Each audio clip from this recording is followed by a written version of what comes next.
제가 한 치과 원장님이 쓴 글을 읽어봤습니다.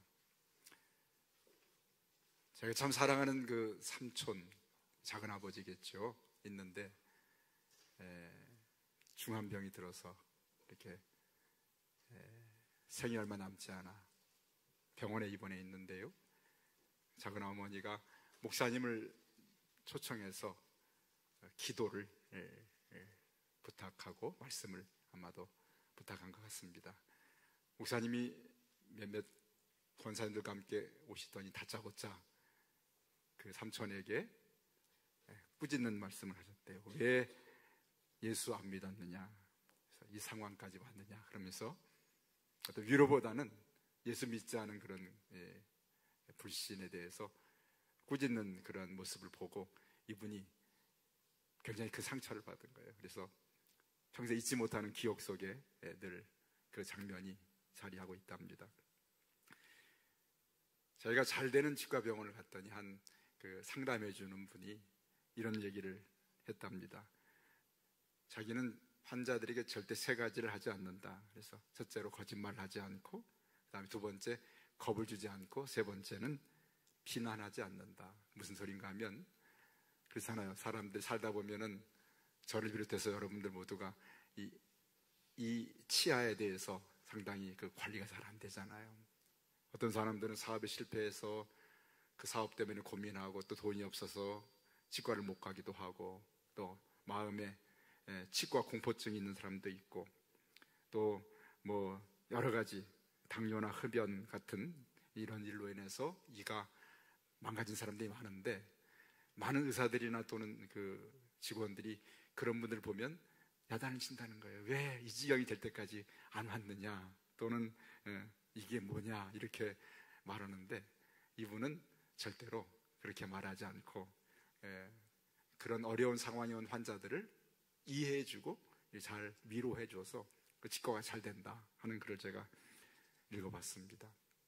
그렇죠. 이 사람이 삶의 상황마다 내가 알지 못하는 그런 상대방의 사정과 형편이 있는 것이죠. 그래서 그것을 잘 이해해 주는 것이 얼마나 중요한가를 생각합니다. 예수님의 마음은 모두를 그렇게 품는 마음이셨겠잖아요. 그래서 산 위에서는 마태복음 5장, 6장, 7장 산상보훈을 말씀하십니다. 천국의 원리, 천국 백성은 이렇게 살아야 된다는 것을 산 위에서 가르쳐 주시고, 오늘 8장에 바로 산에서 내려오시자마자 많은 사람들이 예수님을 기다리고 있습니다. 정말 예수님 필요한 사람들이 아주 잔뜩 예수님을 기대와 함께 기다리고 있는데, 마태는 그 가운데서 첫 번째로 마태복음 5장, 6장, 7장의 그 귀한 산상보훈을 가르치시고 산에서 내려오자마자 예수님 만난 수많은 그런 사람들 가운데 첫 번째로 기록한 사람이 나병 환자를 얘기합니다. 나병 환자를 만난 이야기를 전해주고 있죠. 나병 환자는 당시에 사람들에게 혐오를 받는 대상이고 불결하다는 저주를 받은 대상으로 간주되었습니다. 그래서 자신이 원하는 곳에 살지 못하고 정해진 곳에 격리되어서 사람들을 만날 수 없는, 그리고 그것을 떠나게 되면 돌에 맞아 때로는 죽을 수 있는 대상이 바로 나병 환자 아닙니까? 근데 그 사람이 예수님을 찾아왔습니다. 찾아온 것도 놀라운 일인데, 더 놀라운 충격적인 사실은 그 불결하고 절대로 손을 대서는 안 될, 만나지도 말아야 할 나병 환자를 예수님께서 손을 내밀어서 만져주셨다는 사실입니다. 놀라운 일이죠. 거기 둘러선 사람들이 다 깜짝 놀랍니다. 왜냐하면 그 사회가 도무지 생각했던 못했던 그러한 장면입니다.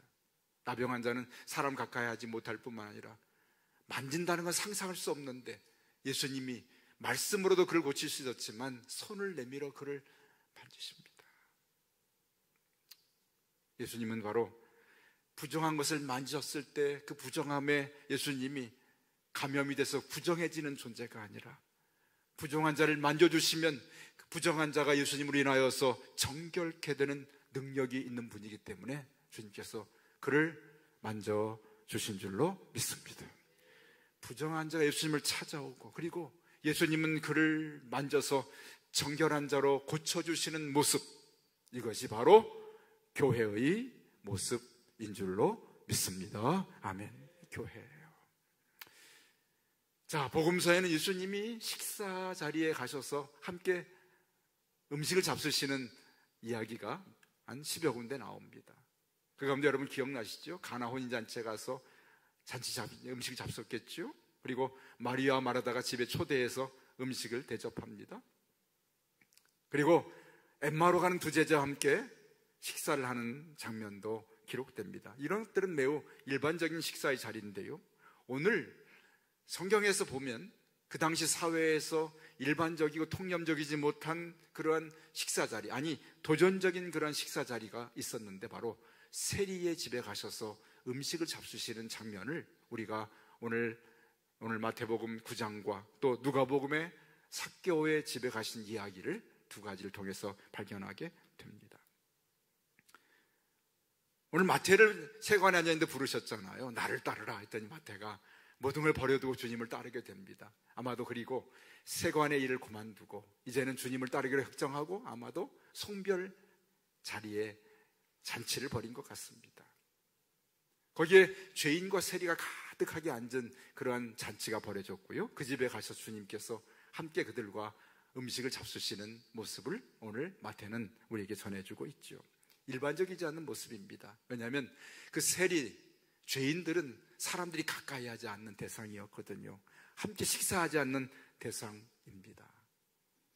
오늘 유대인들은 함께 밥을 먹는다는 그런 의미는 그들을 나와 같은 동질의 사람들로 인정하고 그들을 어쩌면 나와 같은 존재로, 같은 정결한 자들로 인정해서 함께하는 그러한 중요한 의미가 담겨 있기 때문에 함께 식사하는 것은 바로 거룩한 교제, 거룩한 백성의 관계에서 교제를 하는 의미였기 때문에 쉽게 부정한 자들과 음식을 먹지 않습니다.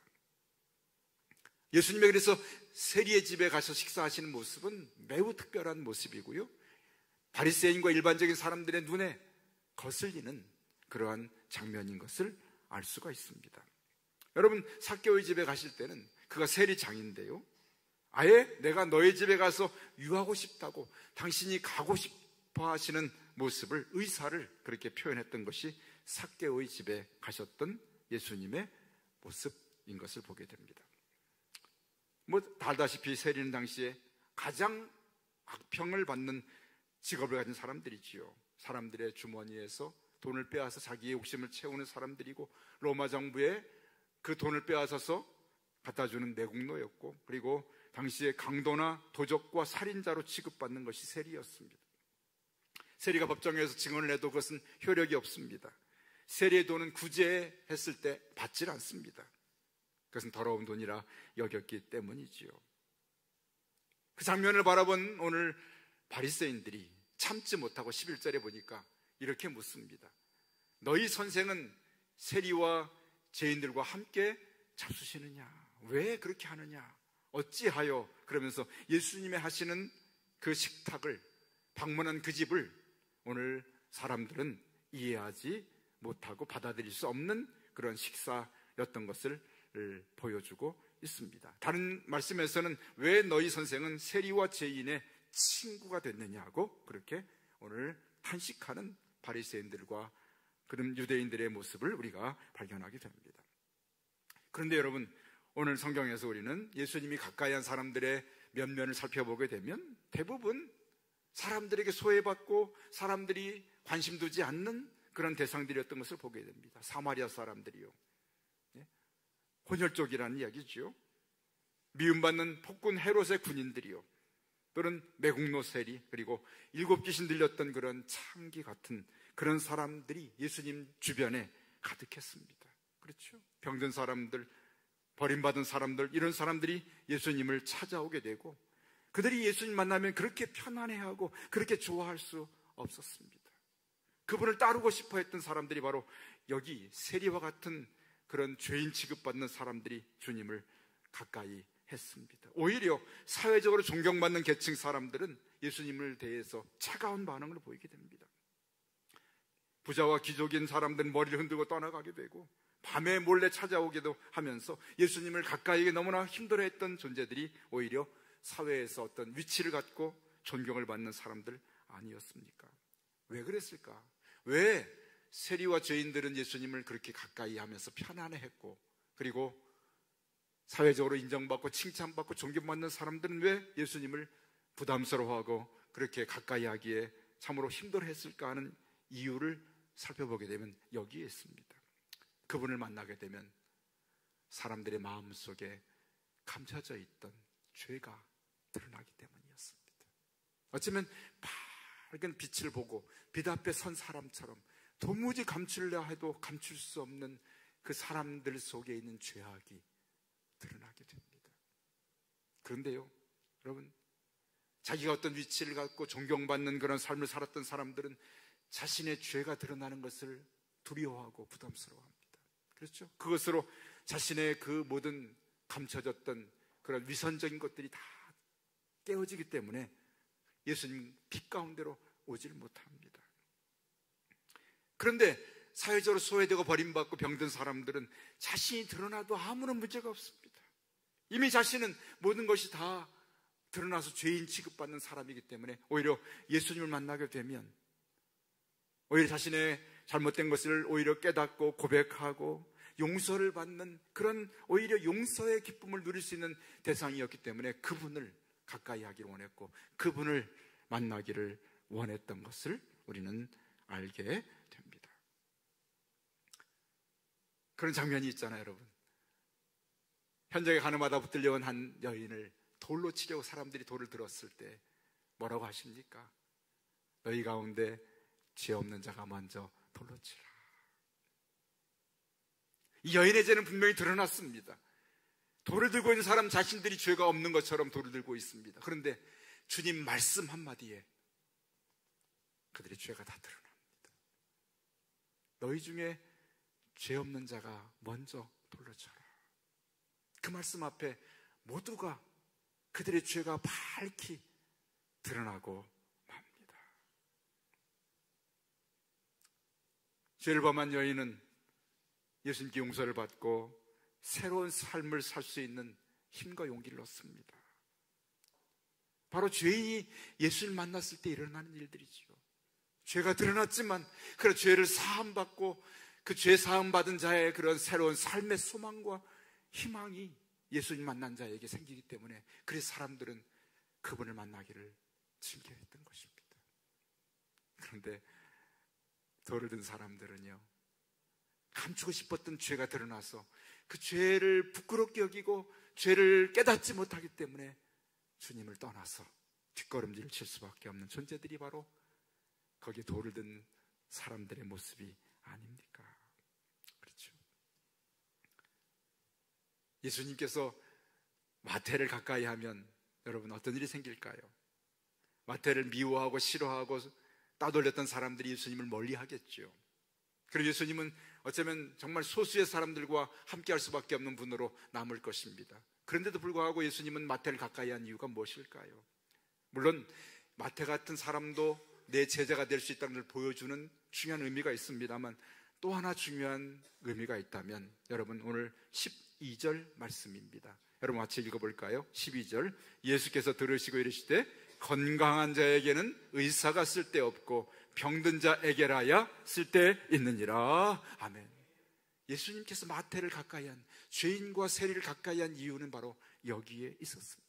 그들이 병든 자들이었기 때문에 그렇습니다. 병들었기 때문에 가까이 하신 것이죠. 예수님이 영적 의사하셨기 때문에 정말 예수님은 필요한 자들이 그들이었기 때문에 주님은 그들을 가까이 한 것입니다. 스스로 자신이 건강하다고 한 자는 의사가 필요 없지 않습니까? 스스로 자신이 영적으로 건강하다 여긴 사람은 예수님이 필요치 않았기 때문에 오늘 예수님이 세리 마태를 가까이 하고 그 집에 죄인과 세리가 가득하게 모여서 함께 교제를 한 이유는 예수님이 정말 그들에게 필요한 분이었기 때문에 주님은 그들을 가까이 하시고 친구로 여기셨던 것을 보게 됩니다. 오늘날 마찬가지예요. 우리 신앙생활 하면서 예수님을 깊이 만나고 그분을 경험하지 못하는 때가 있습니다. 그런 삶을 신앙생활하는 분들이 있어요. 이유는 어디 있습니까? 내가 낮은 자고 내가 병든 자고 내가 건강치 못한 자인 것을 인정하지 않는 사람들입니다.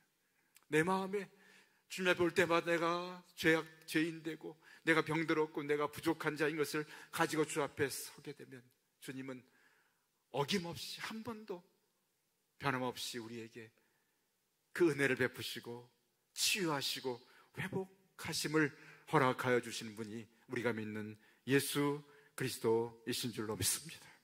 우리 심령이 메마르고 내 마음이 강팍하고 내가 영적인 은혜를 체험하지 못한 이유는 바로 여기에 있는 것을 오늘 이 장면을 통해서 우리가 발견하고 깨닫게 됩니다. 자, 예수님은 오늘 이 마태의 집에 세리 마태의 집에서 우리에게 중요한 진리를 또한 한 가지 더하여 보여주고 계십니다. 오늘 마지막 절 13절 말씀이지요. 여러분 13절을 펴서 함께 읽어보겠습니다. 같이 읽습니다. 너희는 가서 내가 긍휼을 원하고 제사를 원하지 아니하노라 하신 뜻이 무엇인지 배우라. 나는 의인을 부르러 온 것이요 아니요 누구를? 죄인을 부르러 왔노라. 아멘. 누구를 부르러 오셨다고요? 의인이 아니라 죄인을 부르러 왔다 말씀하십니다. 그렇습니다. 내가 온 것은 병든 자를 위해서 온 의사고 내가 온 것은 죄인을 부르러 와서 죄인의 죄를 용서하고 그에게 새로운 소망을 주려 온 것이지 내가 의인을 부르러 온 것도 아니요 건강한 자를 위해서 온 것이 아니다. 이렇게 말씀하고 계십니다. 주님의 이 말씀은, 주님의 이러한 삶은, 이러한 사람들과의 관계는 그의 가르침 전부에 담겨 있고 이 말씀을 들은 그 주님을 따른 제자들과 당시의 사람들 마음속에 너무나 큰 위로와 소망이 됐습니다. 당시에 주님을 따랐던 사람들은 바로 이런 사람들입니다. 대다수가 경제적인 하층민이었고요. 대부분의 사람들이 가난하고 고통받는 병든 사람, 연약한 사람, 소외된 사람들이 주님을 따랐는데, 그런데 그들이 주님의 말씀을 들을 때마다 얼마나 마음이 기쁘고 행복했는지 아십니까? 우리 마음속에 이런 자신에 대한 부족함과 자신의 연약함과 병든 자인 것을 인정하는 그 마음은 주의 말씀을 들을 때마다 말씀 한마디 한마디가 은혜가 되고 감사가 되고 기쁨이 되고 그렇습니다. 위로가 되고 소망이 됩니다. 천국의 말씀을 들을 때마다 힘이 넘치고 소망이 임하게 돼 있어요. 어떤 말씀을 들었는가 하면 여러분 너무나 잘 알지 않습니까? 주님께서 어느 날 비유를 말씀하십니다. 여러분 기도 성전에 들어가서 기도하러 간 두 사람이 있습니다. 한 사람은 바리새, 한 사람은 세리가 기도하는데 바리새인은 하늘을 향하여서 이렇게 말합니다. 나는 다른 사람들처럼 토색 불이 간음하지 않은 자입니다. 일에 7번씩 나는 2번씩 금식하고 그리고 소득의 11조를 드립니다 하면서 그렇게 기도를 드립니다. 그런데 세리는 멀리 서서 감히 앞으로 나가지도 못하고 눈을 들어서 하늘을 쳐다보지도 못하면서 가슴을 치면서 이렇게 기도합니다. 하나님이여 나를 불쌍히 여겨주십시오. 나는 죄인이로소이다. 기도했다는 것이죠. 주님 묻습니다. 두 사람 중에 누가 의롭다 하심을 받고 가겠느냐? 이는 바리새인이 아니라 바로 죄인이라고 고백했던 바로 세리가 의롭다 하심을 받고 집으로 내려갔느니라. 자기를 높이는 자는 낮아지고 자기를 낮추는 자는 높아지리라. 이 말씀을 전해준 그 하층민에 있는 사람들이 말씀을 듣고 얼마나 힘이 됐겠습니까?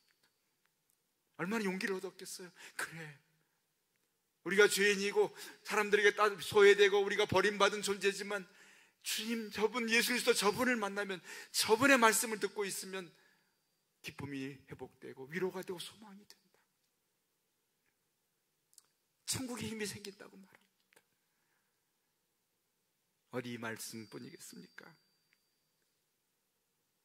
여러분 여기 거지 나사로가 있고 부자가 있는데 거지는 이 땅에 살면서 참 부잣집에서 얻어먹은 병들었을 때 개가 앓는 그 아픈 곳을 핥는 그런 비참한 삶을 살았는데 두 사람 다 세상을 떠나 죽게 되었는데 그때 아브라함 품에 이 거지 나사로는 안겨서 좋은 것을 받고 그리고 부자는 괴로움을 당한다. 근데 아브라함이 그 부자에게 말하기 너는 살았을 때 좋은 것을 받았고 나사로는 고난을 받았으니 이것을 기억하라. 이제 그는 여기서 위로를 받고 너는 괴로움을 받으리라. 이렇게 주께서 말씀해 주셨습니다. 여러분, 이 말을 들은, 이 말씀을 들은 당시에 그 낮은 천민들이, 고난 속에 있던 사람들이 얼마나 위로가 됐겠어요. 그렇죠. 이 땅에 살면서 비록 우리가 나사로처럼 그렇게 고난의 삶을 살지만 언젠가 주님 품에 안게 되면, 주님의 나라에 임하게 되면 주님이 우리를 안아주시고 좋은 것을 주시면서 위로해 주시고 우리에게 소망이 되는 그분의 말씀이 얼마나 힘이 됐고 위로가 됐겠습니까? 그렇죠? 그래서 이 말씀을 받고 살아갔던 초대교회 성도들이요, 이 말씀을 붙들고 살았던 초대교회 성도들이 당시의 사람들과의 다른 삶을 삽니다. 노예를 산 사람을 만나면 노예 주인을 찾아가서 값을 지불하고 그를 노예에서 풀어줍니다. 전염병이 돌게 되면 사람들은 증상인 사람 피해서 떠나가지만 그리스도인들이 찾아가서 그 병든 사람을 위로하고 돌봐주는 일을 합니다. 나은 애를 맞아줍니다. 헐벗은 자에 입혀줍니다. 줄인 자에게 먹을 것을 줍니다. 옥에 갇힌 자를 찾아가 위로하고 소망을 줍니다. 이것이 바로 예수님 만난 사람들의 삶의 모습이었고, 예수님께서 이 땅에 이루고자 하시는 바로 주님의 뜻이고 하나님의 나라의 모습인 것을 오늘 보여주면서, 과연 예수님께서 왜 오늘 세리마태의 집에 가셔서 그들의 친구가 되셨는지를 깨닫게 하는 은혜가 이 말씀 가운데 담겨 있습니다. 바울은 주님 만나고 나서 이렇게 고백합니다. 이전에는 내가 바리새인 중에 바리새인, 많은 것을 배운 사람, 많은 것을 가진 사람이었지만 그가 주님 만나고 나서 나는 죄인 중에 내가 괴수입니다 라고 고백한 줄로 믿습니다. 아멘.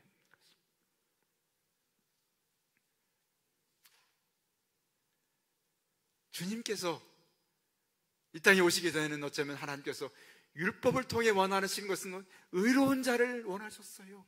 율법을 지킨 의로운 자가 되기를 원하셨습니다. 근데 우리가 도무지 스스로 의로울 수가 없는 자들이요, 하나님의 기준에 이를 수 없는 자들이 되다 보니 주께서 이 땅에 오셔서 이제 율법에 선 우리들을 주께서 불쌍히 여기시고, 이제는 주님께서 요구하시고 원하시는 것은 의로움이 아니라 우리에게 원하시는 것은 바로 자비와 긍휼인 것을 말씀하십니다. 13절 말씀이 그 말씀, 여러분 보십시오. 너희는 가서 내가 무엇을 원하고 긍휼을 원하고 뭘 원하지 않는다? 제사를 원하지 아니하노라. 사실 하나님이 제사를 원하시죠. 정말 정성된 하나님 원하시는 법대로의 제사를 원하지만 제사 가운데 긍휼이 담겨 있지 않으면 제사는 헛된 것이라는 것입니다. 긍휼이 우선이라는 것입니다. 긍휼이 없으면 제사는 헛되다입니다. 예배가 중요하지만 긍휼이 없으면 예배가 헛되다는 것입니다. 호세아의 말씀이에요. 호세아는 인애라고 기록했습니다. 그리고 하나님을 아는 것이라 13절에 말합니다. 내가 인애를 원하고 제사를 원하지 아니한다. 인애와 긍휼과 하나님을 원하고 하나님을 사랑하는 것, 하나님을 아는 것 모두가 다 같은 말이에요. 하나님께서 원하시는 것은 바로 긍휼을 원하는 것이 바로 진정한 하나님의 뜻이고 제사에 담겨있는 그러한 내용이 되기를 원하시는 것을 말씀하고 있습니다. 그렇다면 오늘 주님께서 베푸신 오늘 세리마태의 집에 베풀어진 잔치집은 바로 교회의 모습이 바로 이와 같은 모습이 되어 올 것을 우리가 깨닫게 됩니다. 아멘. 그렇습니다. 여러분이 잔치상을 한번 그려보십시오. 거기 모여들어서 예수님이 가운데 앉아 계시고 수많은 죄인과 세리들이 둘러앉아서 호호와 웃으면서 음식을 나누며 함께 먹으면서 아무도 누구를 정죄하지 아니하는 그런 아름다운 잔치상에, 잔치집의 모습을 한번 그려보시기 바랍니다. 얼마나 아름답습니까?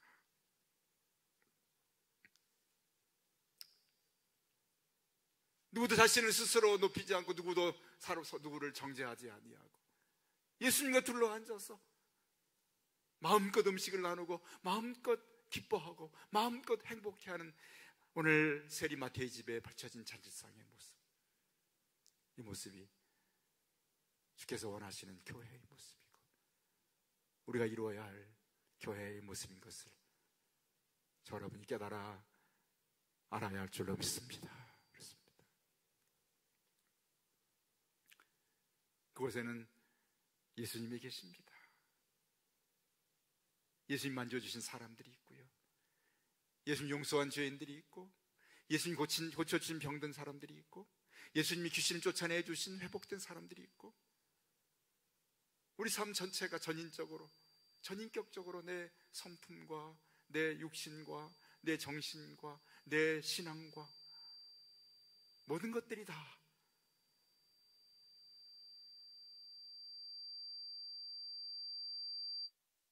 회복되어진 그 잔치상, 예수님이 계시기 때문에, 그분 계시기 때문에 어떤 사람도 그 누구도 그 자리에 함께 할 수 있는 기쁨과 행복한 잔치상이 마태의 집이었고, 그것이 바로 우리가 이루어야 할 교회의 모습인 것을 오늘 보여주고 있습니다. 오늘날 많은 사람들이 이 땅에 정말 이상적인 교회가 어딘가를 찾아보고 그런 교회를 내가 다니길 원하고 그런 교회를 이루기 원합니다. 여러분, 정말 이상적인 교회는 어디 있을까요? 그런 교회에서 신앙생활하고 싶습니다. 그렇죠? 저도 그런 교회가 있으면 저도 그 교회를 다니고 싶습니다. 어떤 교회일까요?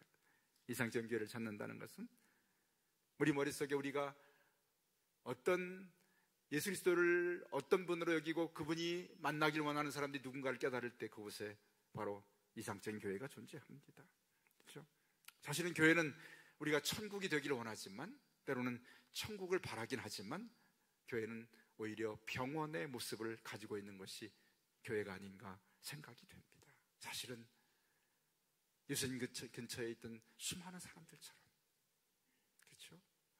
천대받은 사마리아 사람처럼, 소외된 세리처럼, 병들었던 나병 환자나 또는 앞을 보지 못했던, 말하지 못했던 사람들처럼요.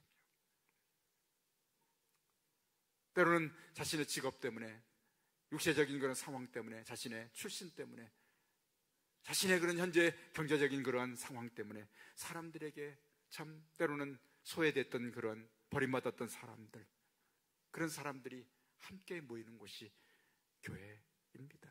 그러나 그곳에 단지 모이는 곳으로 끝나는 것이 아니라 예수 그리스도가 계시고 그분이 그들을 만져주는 그 공동체가 교회입니다.